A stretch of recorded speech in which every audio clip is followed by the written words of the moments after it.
We've got a really exciting session for you today. We're going to be looking at why megadiverse countries could hold the future to us, could hold the key to a sustainable future. We've got a really fantastic lineup of people. Now we're working across multiple time zones. Some of our panelists have got up very early and some are a bit later. So some are hungry for breakfast, some are hungry for lunch, and as I say, hungry for tea. So bear with us while we get through all of those things. So Lucy, are you able to just spotlight our speakers for us? That would be brilliant. And then you'll be able to see who we are talking to. So this is the marvelous Felipe de Palma, and she is a professorial fellow in biodiversity at the University of East Anglia, as well as the Chief Scientific Officer and Vice President of the Genome British Columbia. She's also Principal Investigator of the Grow Columbia Research Collaboration, of which Eden is a partner, that has been improving our understanding of biodiversity, agricultural diversity, and socioeconomics in supporting a sustainable bioeconomy for Colombia. Now, I know Federica because she is an incredible collaborator. She's a brilliant role model for women in science. And in my experience, she's also fantastically no nonsense in her approach to everything in life. She's also the only person I've ever known who's organized a salsa competition between UK scientists and Colombian scientists. And I don't really need to tell you about the outcome of that one, as you can imagine, which is brilliant. We've also got the wonderful Felipe Garcia Cardona, who's joined us from the Humboldt Institute, where he's head of biodiversity sciences. His work involves the conservation and management of Colombia's incredible biodiversity, of which the Humboldt Institute has a really rich history of documenting and recording. I know that he is hugely passionate and enthusiastic about protecting and supporting Colombia's special ecosystems and habitats, and making sure that we engage the public in understanding their value. So thank you, Felipe, for joining us as well. Based in Bogota, by the way, I should just say, also based in Bogota, we have the wonderful Ambassador Colin Martin Reynolds. Now, he has worked as Chief Information Officer for the UK Foreign Office and has served in embassies across the world. And he arrived in Colombia just before the pandemic. So that was straight into a crisis, Colin, which you seem to have navigated very, very well. He's a real advocate for new technologies and future thinking. And he's at home talking to presidents as he is supporting young people to have a voice in the climate agenda. Colin, who recently joined forces with the Grow Columbia programme to help give visibility to young people at COP26, where he was part of a panel with Francisco Vera, the Colombian Greta Thunberg, and that was a really fantastic event. At the end of the session, we're hoping that we can show you a short clip of the work that he's been doing with Grow that's really been supporting young people to have a voice in this agenda. So now, it's not going to be quite like University Challenge, but I'm going to throw some questions at you in turn, and you're going to give us some answers, and we'll see where we'll go with it.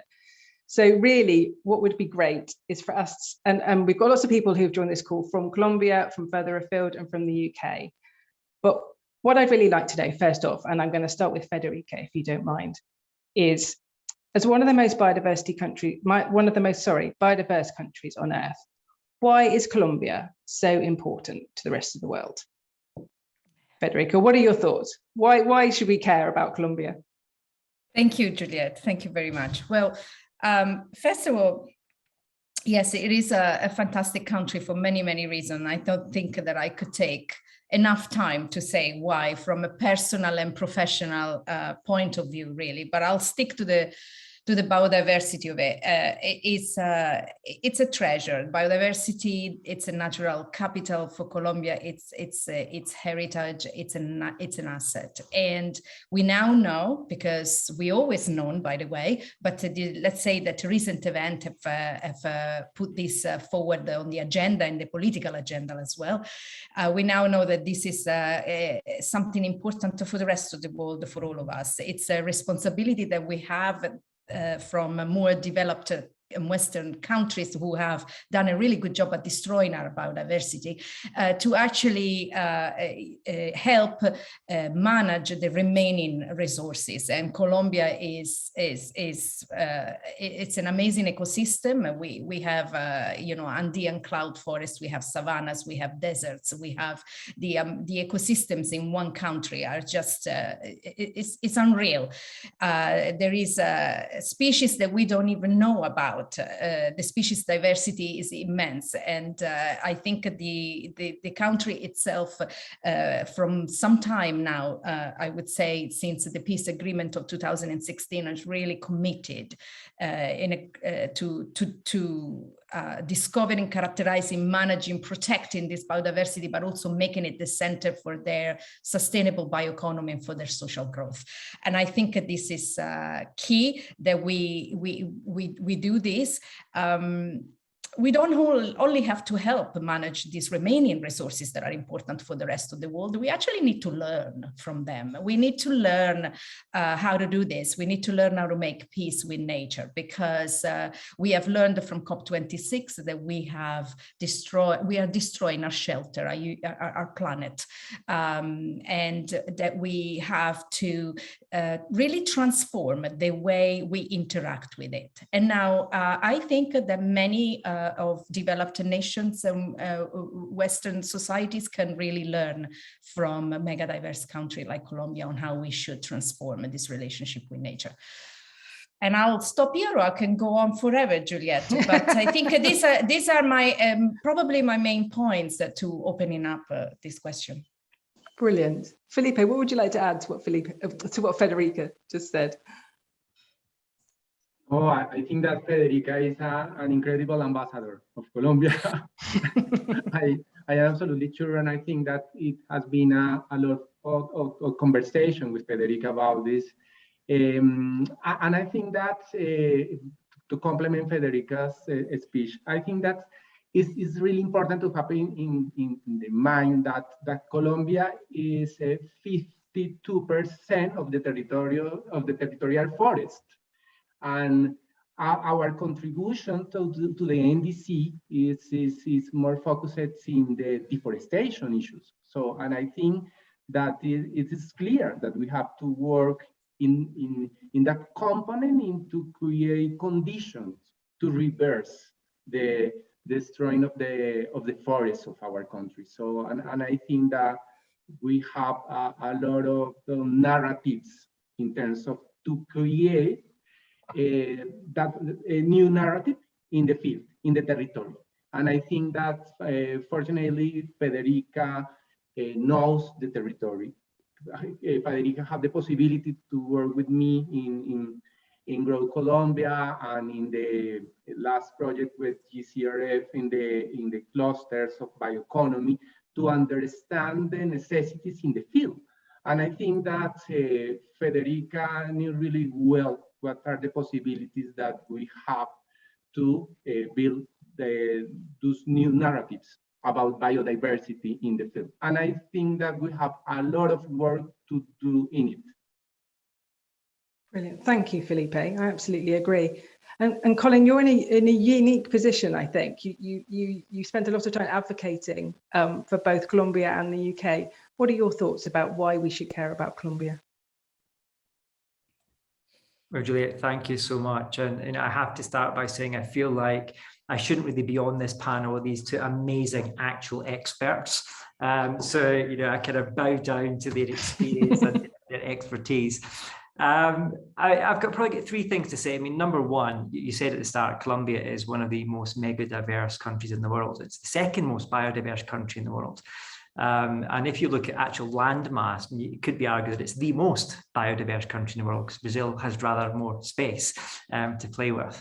And I've been here, as you said, for almost 2 years now, and I had no idea of the incredible treasures that exist within Colombia, the incredible treasure that Colombia is charged with protecting.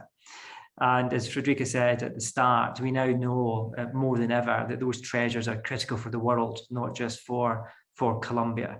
So I think the scale of the biodiversity that exists in Colombia is not just important for Colombia and for communities and for the economy and so on and so forth. It's also absolutely critical for the world. The second point I say is, as custodian of a large part of the Amazon, the eyes of the international world are on Colombia, and it gives us an opportunity to showcase how you do things properly. It gives us an opportunity to attract investment and interest. And that's absolutely key, I think, to helping other countries do the right things, to applying pressure on other countries. And what we've seen in our relationship with Colombia, we have a partnership for sustainable growth, which has been running for 2 years. We're seeing that this government, and probably the next government too, everyone now knows that we need to do the right policies, we need to engage with business in the right way, we need to engage with youth and young people to protect what's here. And we're seeing Colombia using its status with the rest of the region. So I think that's another key thing that Colombia brings. They can help countries like the UK have more impact and more influence right across the region.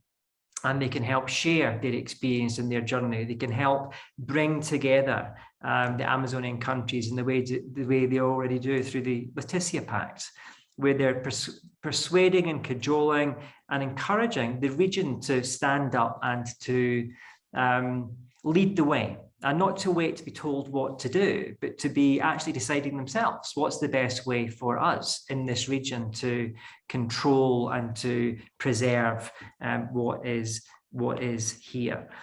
And the last thing I'd say, why is it important? When we're seeing this at COP26, there are many, many countries around the world who are incredibly vulnerable to climate change.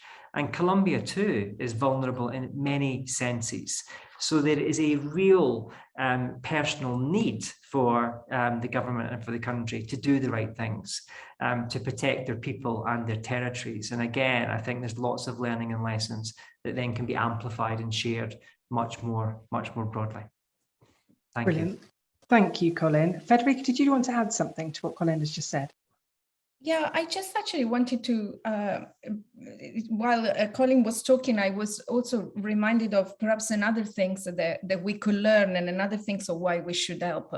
I think there is, in that relationship with the biodiversity, there is, Colombia can really be a lead example in how this relationship can be transformed with local community, and how this biodiversity is really harnessed in that way.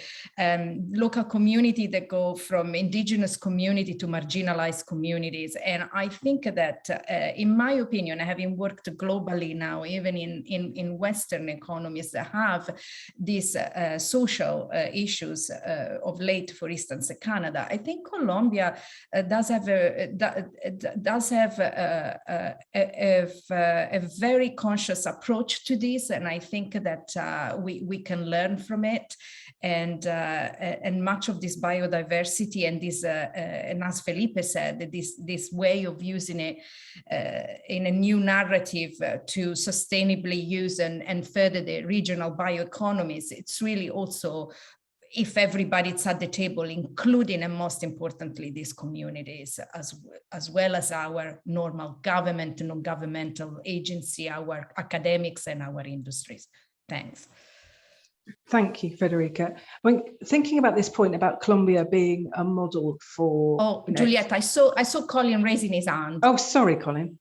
No. Go for it. No, you go for it. There was one other thing I wanted to say, and you've got two people on the screen that I think really make my point for me. Colombia has a lot of real expertise, a lot of specialization, a lot of passion, which could have huge impact, not just in Colombia, and it already is. But I think that's something else. Why does Colombia matter? You've got this expertise. They have got so much knowledge and understanding now, and they could exploit that, bring that, and have even more impact more broadly.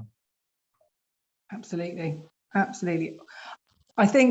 mean, you're right. There are so many opportunities. There are huge amounts of skills. There are lots of assets and things to invest in. But if Colombia is going to be a fantastic model, and say it's going to be, the most amazing model for other countries within South America and back to the rest of the world, of a country that is able to really look after what it's got and make the most of that in creating a sustainable bioeconomy. What are the challenges? What are the kind of the biggest challenges that Colombia needs to overcome, say between now and 2030? What are the big kind of headline challenges that you might need to address? Felipe, do you want to have a go at that one first? Thank you, Juliet. I think that we have a lot of challenges. especially, I think that something that we have been working a lot in it is, first is how to show to the world that biodiversity in terms of to move to the speech from conservation from the sustainable use, because I think that it's clear that the people in the field, I think that they are a little bit tired of to hear, oh, you are here in the most biodiverse country, and the people in the field have a lot of necessities, and the people is doing the things that they have in their mind for many years, and we have to show them how are the possibilities with biodiversity. And I think that that is something that is difficult because, okay, we have a really good information in terms of the as a scientific level, but it's really difficult to generate public engagement strategies in terms of the people in the field perceive the biodiversity as something that they have the possibility to put in value. And I think that is a really big challenge. So I adopt this example. So we have this the guide of let me show the field, the birds of Colombia. I think that for me this is the most amazing book of the bioeconomy in Colombia. This is an incredible treasure that we have. But something that happened a lot of the time is when we are working in the field is okay, we are interested in to visit a place where you have the possibility to find an endemic species of bird, and but the people in the field don't know about it. So how can you give to the people in the field the message?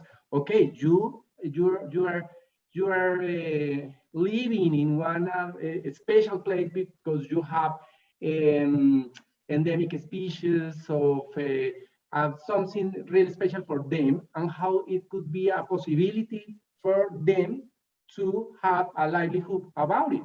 So, and I think that is one of for me, the principal challenge, how to land that information that we have in biodiversity to the people in the field, and how can use them to live and have to change the livelihood that they have related with biodiversity.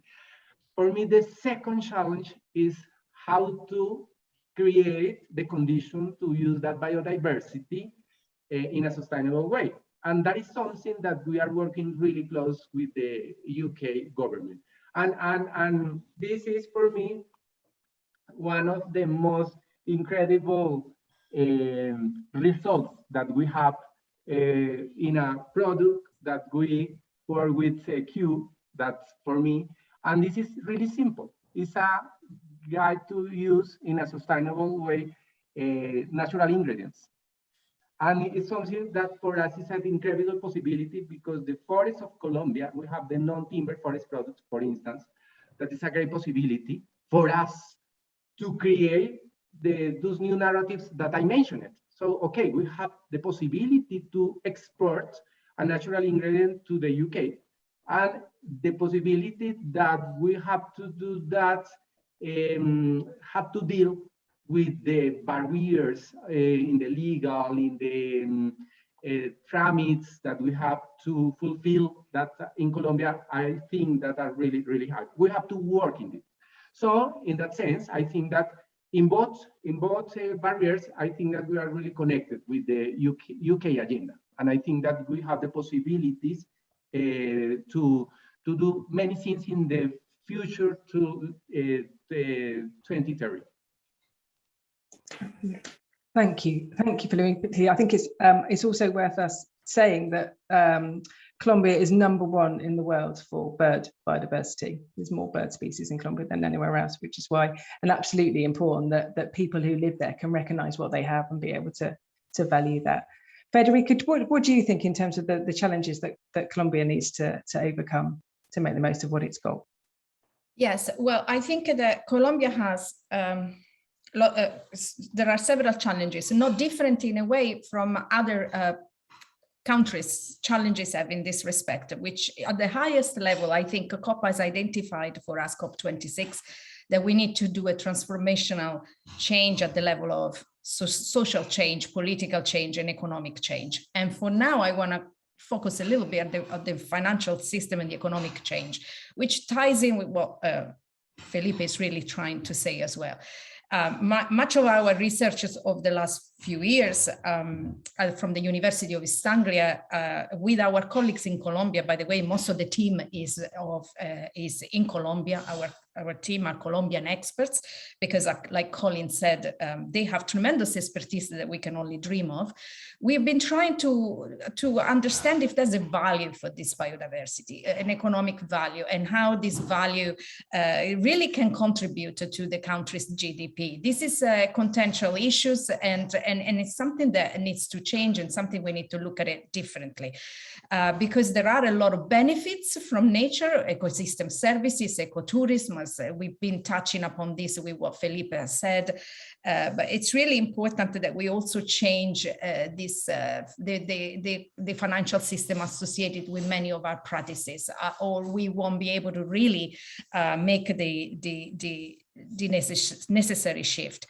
I'm a genomicist by training, which means I'm interested in the code of life, in the genome of every species, and I consider that genome and that information, and we have a project in Colombia called the Earth Biogenome Project of Colombia, which is ambitious in wanting to characterize the genomic information of the code of life of every species in Colombia. I consider that an asset. I consider that a valuable asset, and I think what also needs to what I would like to continue to work in the next few years in understanding the benefit sharing that comes from that asset. I think we also have to begin to understand really carefully what it means to sustainably use this biodiversity and how can this help further the countries and the communities to develop their economies. So these are the few points that are close to my heart at the moment and that I mentioned. Thank you, Federica. Colin, what are your thoughts in what are the challenges that the UK government recognise that Colombia needs to tackle in the next few years to make the most of what they have? Well, I mean, there's so many, if I'm being honest, and I think kind of bringing it slightly away from some of the comments so far. So Colombia is a country with so many opportunities. Vast opportunities. It's a country that's on a really positive path of change. And if you look at what's happened in Colombia over the past 10 years, there's been so much progress. But there are lots of challenges that remain. And among some of them, I would say we're about to enter the second 5 years of the implementation of the peace deal. And there are many parts of this incredible country that have been really badly impacted by 5 decades of conflict. And 5 years doesn't change that situation as much as ultimately we need to see. There are many communities, there are many individuals who are waiting to see the tangible, practical benefit of peace. So keeping people with us on this long 15 to 20 year more realistic journey of implementation, I think is a challenge. The second one is security. Federica said, I think earlier that the peace deal brought with it lots of opportunities, but also brought with it huge challenges. And bizarrely, some of the environmental challenges have got worse since the peace deal was signed. Certain parts of the country were being protected by certain groups when those groups moved out and the government weren't able to move in. Other groups have now taken over, and that's had quite a significant environmental impact. So I think security and improving the security right across the country is another big challenge. You then add to that Venezuela, Colombia's neighbor. We have 1.8 million Venezuelan citizens now in Colombia, which creates huge economic challenges when there's already huge economic challenges. And then you have the pandemic. So all of that together means that economically, the challenges for this government, for the next government, are going to be enormous. So I think we have to be realistic about how much resource can get to where we want it to be over the next 5 years. So coming up with an economic model, coming up with a partnering model that really binds in businesses, and not just Colombian businesses, but foreign investment, more foreign investment, I think is going to be a key objective and a key challenge for the next government coming in. I mean, the two other ones I'd say, one is just education. I think, we started to do some of this with GROW. It was incredible to be part of the Living Maps exercise. And what we saw from that is that young people in communities, they're most worried about their well-being. They're most worried about security. They're worried about healthcare. They're worried about education. And yes, they're interested in climate and environment, but fundamentally, those basic human needs come first. So really pushing through with education and helping people see the small things that they can do that have a big impact, I think is really important too. And then the final one is policy. So it's, I'm not going to say it's easy, but it's more straightforward to adopt national policies. It's really more challenging to implement those policies in the regional and the local level, and to put the resources behind it to enable the change to happen. So I think, really ensuring that individual communities, individual cities, regions see this as actually economically important. I agree absolutely with Federica. It's showing them that doing the right thing is actually the right thing, not just for the planet, but it's the right thing economically for them, their families and their communities too. So I think there's quite a big education and a local policy implementation challenge there as well. Absolutely. Federica, actually in response to that, do you want to talk a little bit about the work that GROW is doing to tackle some of those challenges? I'm thinking particularly your work around bioeconomy and the work that you've been investigating, looking at how biodiversity strategies can help to help peace in some of those communities. So I was thinking about the work that you were doing with Jaime Góngora. Yeah, absolutely. So we've done a number of things within the project. This project, GROW Colombia, is a perfect example of a UK investment, which in my opinion was just absolutely fantastic, because it really allowed for multidisciplinary coalition of expertise to come together to tackle the grand challenges such as the protection of biodiversity. It was the only project as well, I would like to say. So we continue to be the only project that has focused the entire investment on one country. And I like to say that while this was actually in the very beginning of this funding mechanism, kind of uncertain, and people sort of were a little unsure whether this was appropriate to have all the investments focused on one country. I can say now, for almost 5 years later, is absolutely pivotal. So that we can actually achieve impact and really move the needle appropriately with that focus. We have tackled a number of economic issues. We try, as I said before, we try to really understand from the research that we do. So in agrodiversity, mixed pasture systems, agroforestry methods, we try to understand essentially what are the research-based evidence that can influence policy. Can there be some policy switches in actual switches of uses to more sustainable mechanisms? But we've also been working, because of what I said initially, what's important to move the needle is to really have everybody at the table. We've also been working with not just the immediate communities involved, so the farmers, for instance, or the producers, but also the more local indigenous community and marginalized community. In this particular case that you mentioned, Jaime Gongora, who is a professor at the University of Sydney, happens to be Colombian.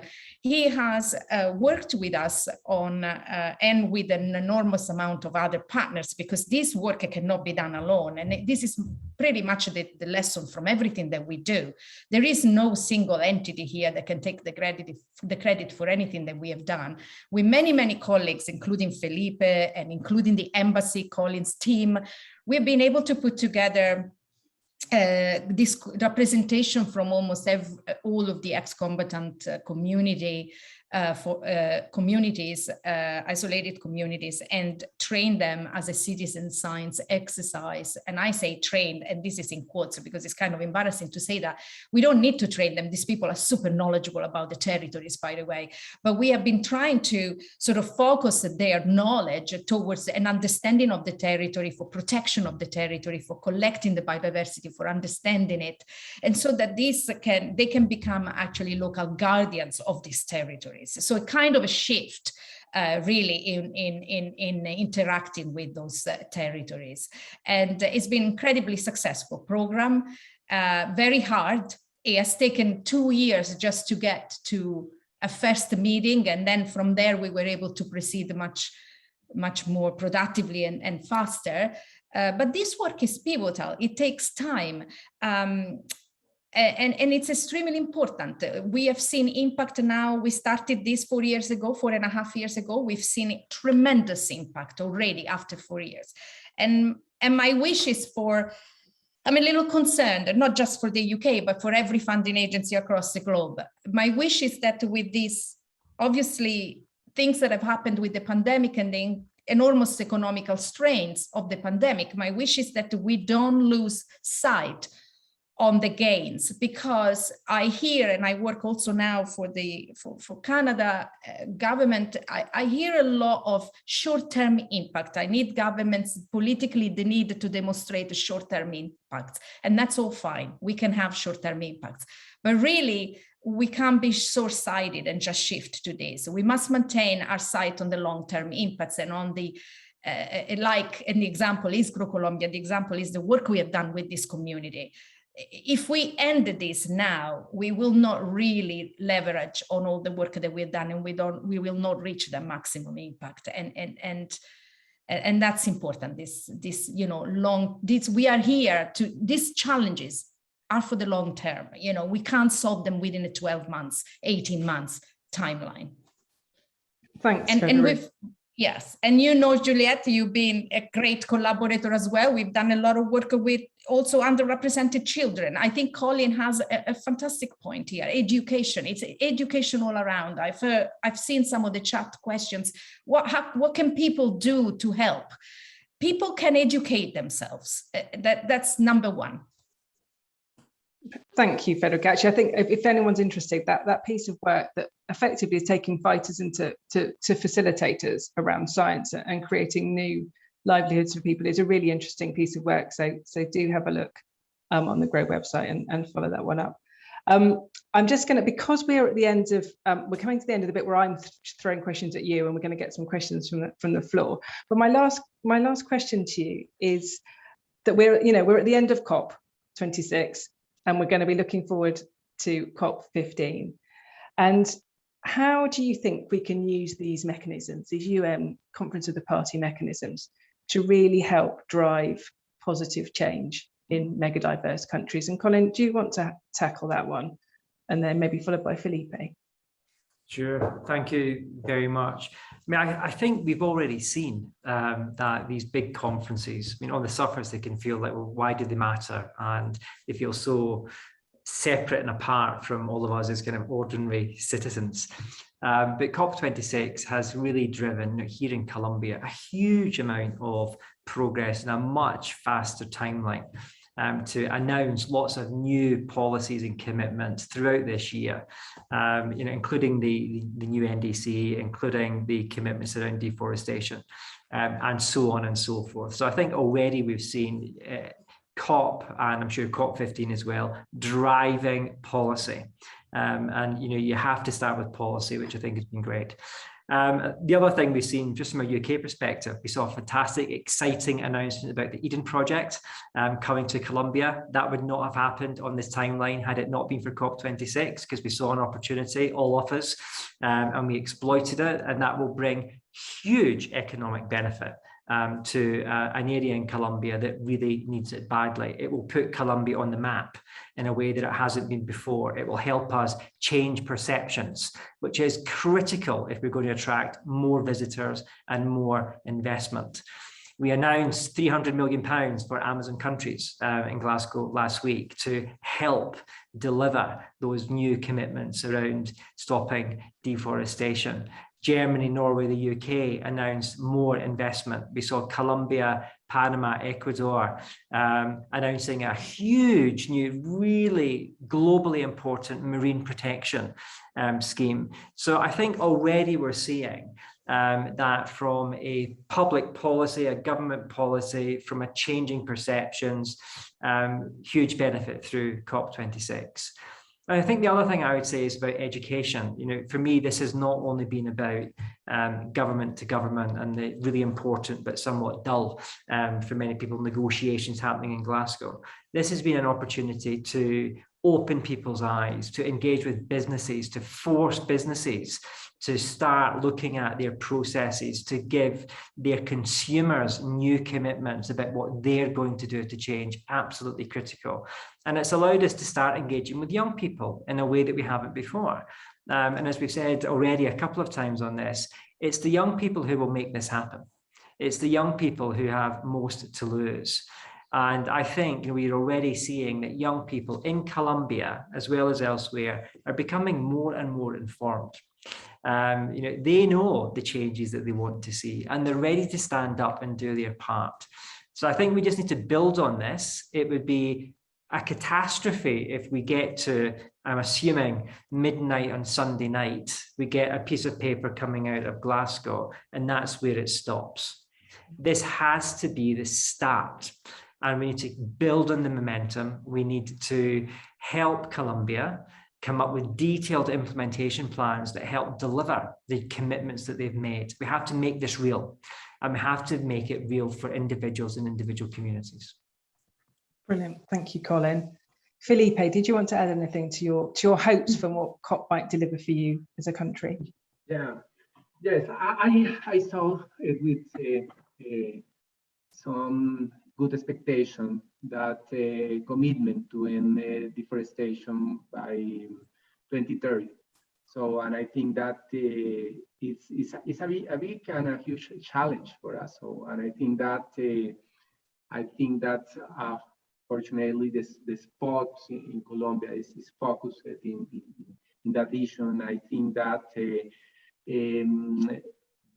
for us, I think that we have to work in many fields about it, and I receive with as a really good news the different funds that we will have in the next year to avoid deforestation, and I think that we have to work in different strategies and in different mechanisms, and I think that we have to be more effective in the implementation of this, because with the Paris Agreement, we received it as a good news, the carbon taxes, and I think that we did a really good tax in this. I think that that we implemented really fast with a law the carbon taxes, but we are seeing until now the implementation of those funds, so almost 4 or 5 years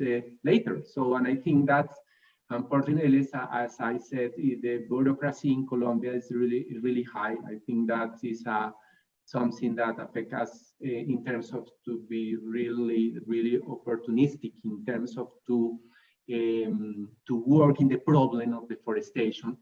I think that we can expect that, okay, with these announcements, we can't expect other 5 years to land these funds in the field. So I think that we we have the next year a new government, and it's a new development plan. So, and as Greta Thunberg says, blah, blah, blah, blah. So I think that I expect that these announcements won't be blah, blah, blah. So I think that's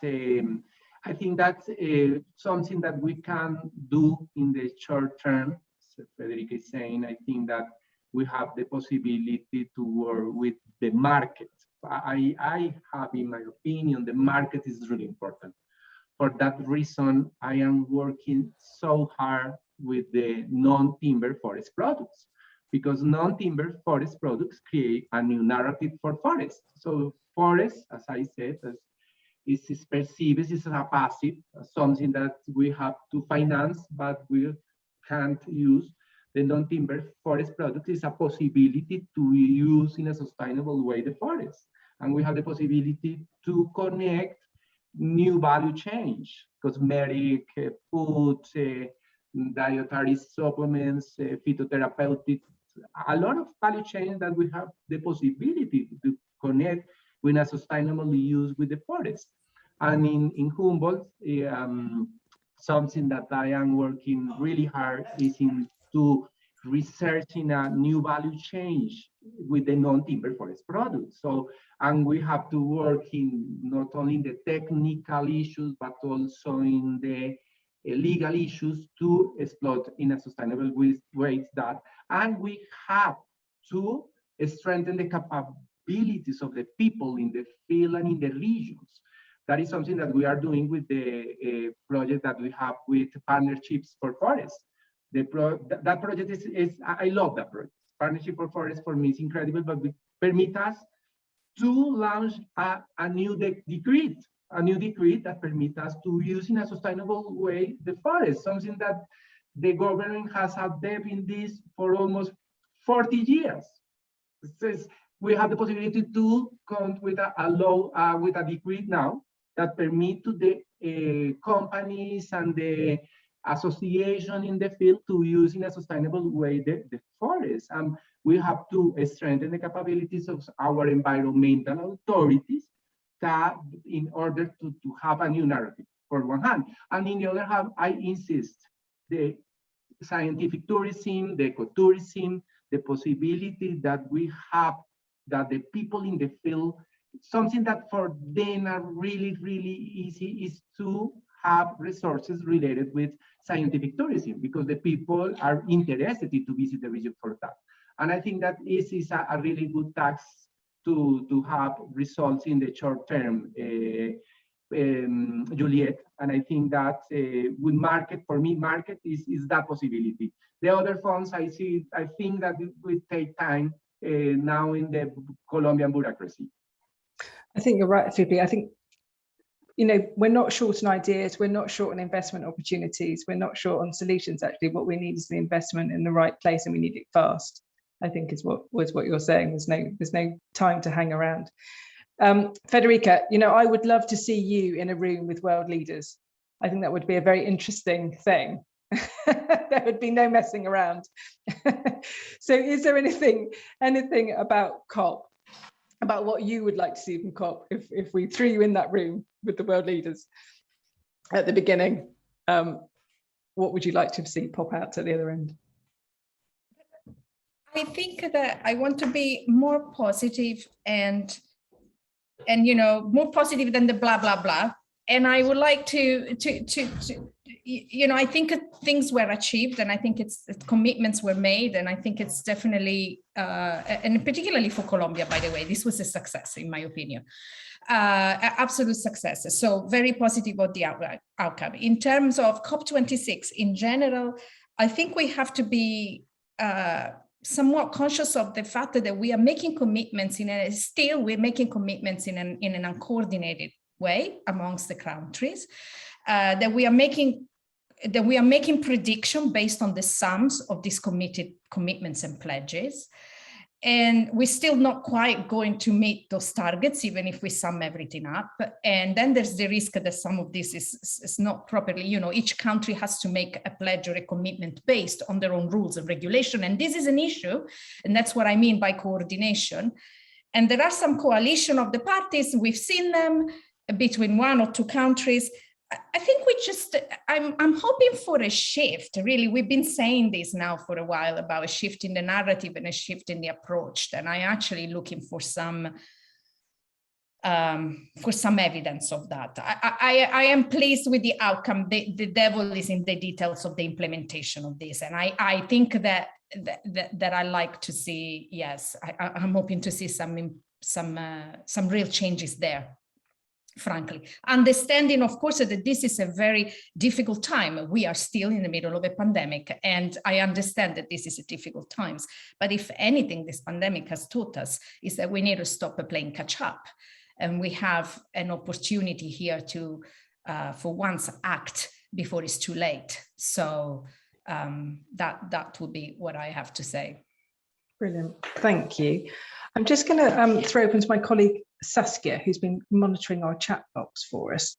Saskia, is there a question from the floor that we would like to ask our panel? Yeah, so this echoes some of what has already been discussed, but Lindsay and Sandy agree that it's quite difficult to feel empowered to do something from the UK, to do something that impacts in Colombia. And they're worried that, if they went to Colombia themselves, it may have an environmental impact, the travel. So Lindsay was saying, what can she do to help from the UK? Perhaps, Colin, you could give us an insight from your perspective.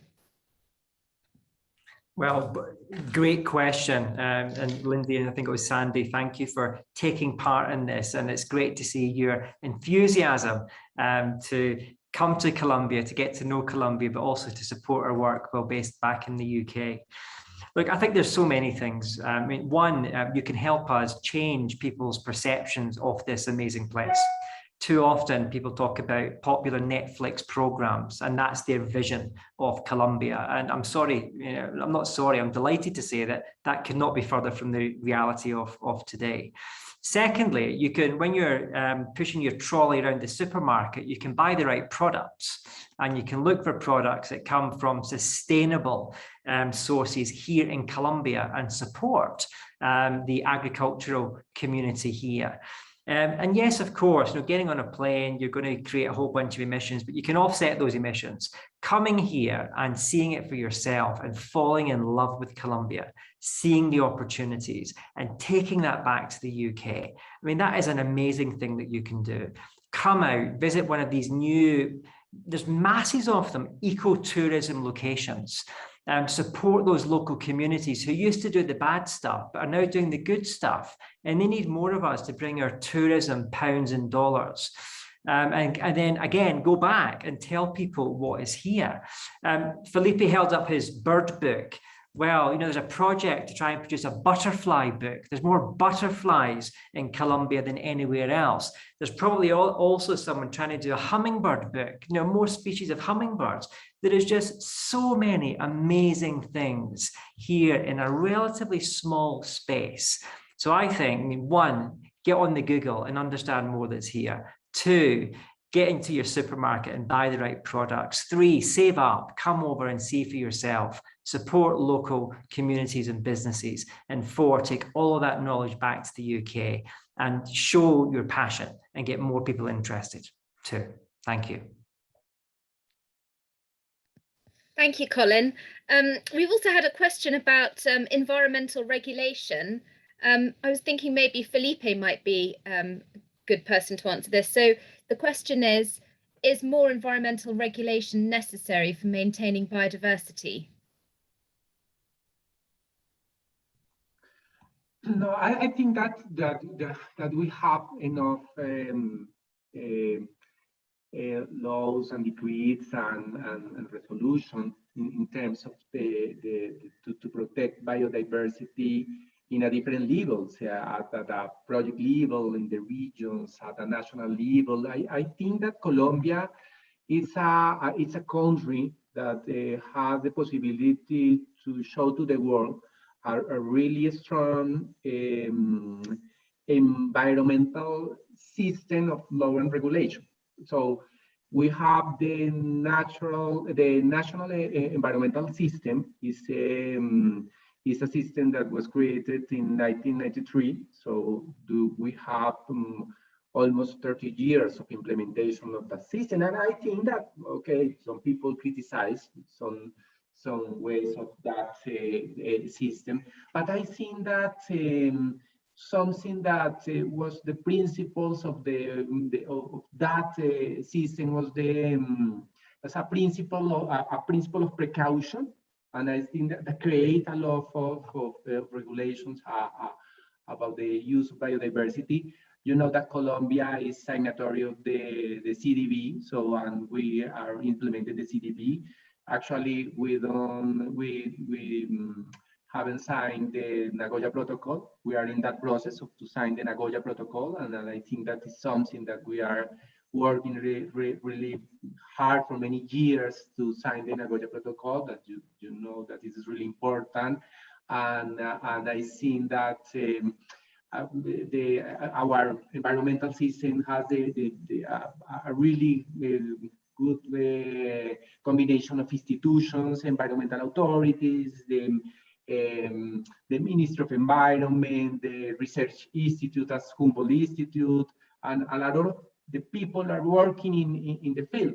And I think that the objective at the beginning of the system is to preserve and to conserve the environment and the biodiversity. And I think that just since the launch of the Green Growth Strategy in 2018, this almost 3 years ago that we launched that strategy of green growth.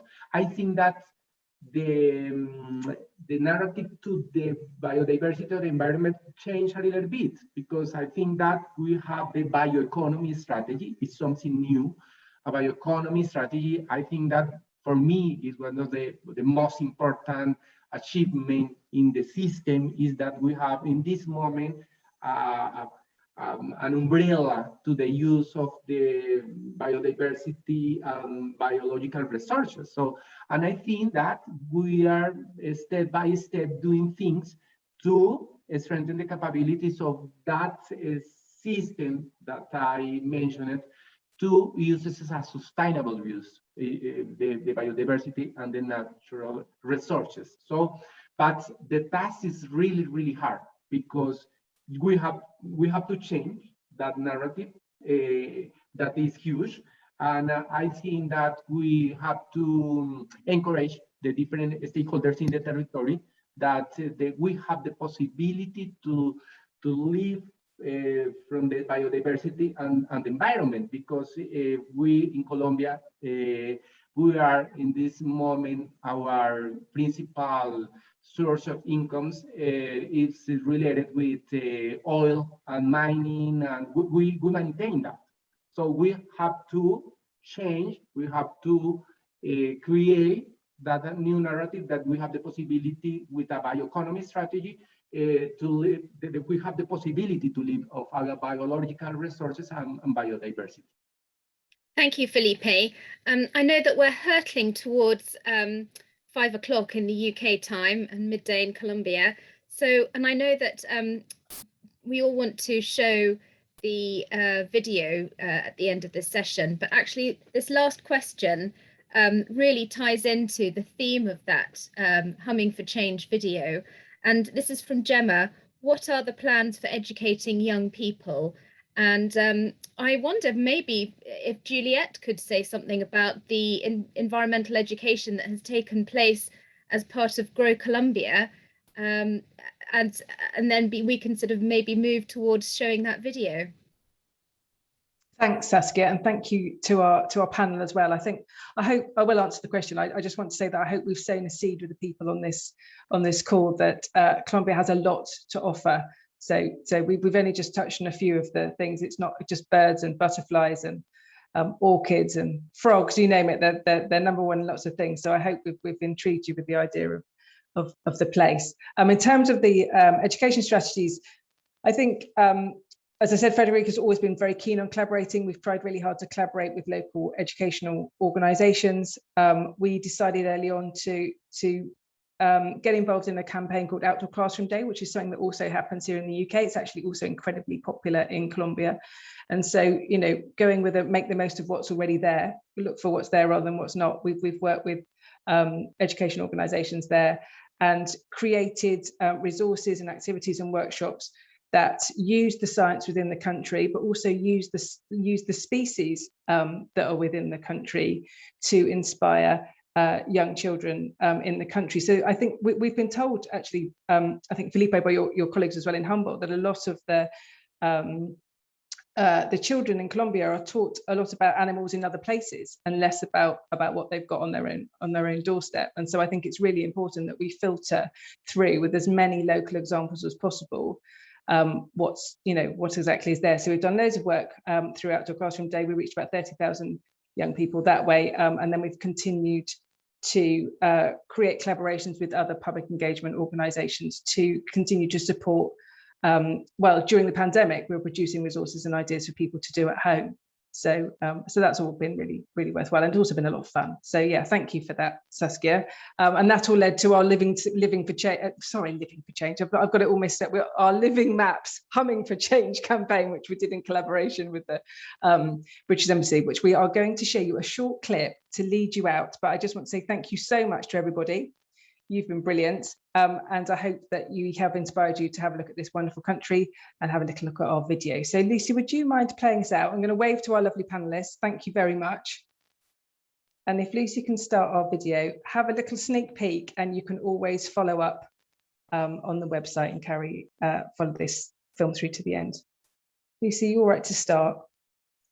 Yeah, I will just play it now for you. Thank you everybody for joining. Just to let you know, there's lots more things happening at the festival, so do check out festivalofdiscovery.com to find out more. Thank you. But we'll make sure it's part of the resources that you can access as part of the festival, and you'll be able to signpost through it through our Grow Colombia website as well. But please again, do watch it because it's absolutely brilliant. So don't just ignore the link. Click the link and watch it because it's amazing.